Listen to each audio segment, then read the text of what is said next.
sa venue na pinagpapatugtog kami ng mga retro music.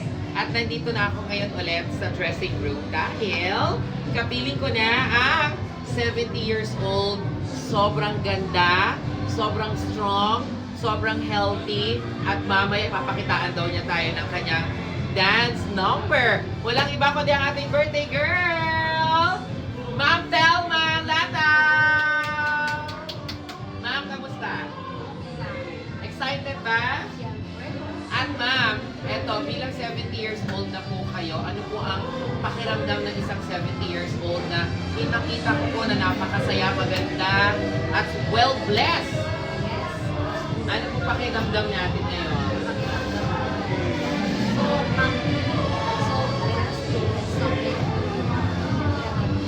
Amen!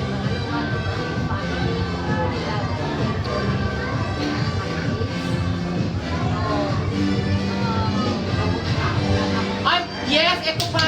O ay wala pa po siyang maintenance ngayon. Amen! Ang galing! 70 years old. At ito pa guys, ang kanyang panganay na anak ay of course kaklase ko nung high school. 4th year college sa Rizal High School at kinuha nila ako mag-host. At nakakatuwa yung buong family nila kasi Tres Marias sila. Pero si She, LGBT din siya kagaya ko. She Bulihe. Mami, maraming salamat po sa isa ka sa mga tumatanggap ng mga kagaya po namin. At ako'y proud na proud po sa mga anak ni Ma'am nung na-meet ko sila. Lahat ng ito ay pinrepare nila. Lahat sila ay may kanya-kanya to. Anong message mo sa kanila, Ma'am?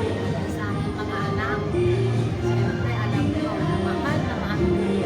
Kahit wala na ng ama, tayo ang pumupuno sa pagkawala niya. I love you naman.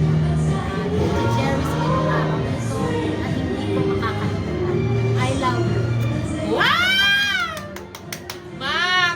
At lahat kayo, ma'am, lahat na makakapanood ng vlog na to, abangan niyo yung highlights na to at abangan niyo po yung entrance ni ma'am, yung sayaw ni ma'am at kung paano ma-surprise yung mga bisita niya ngayon, 70!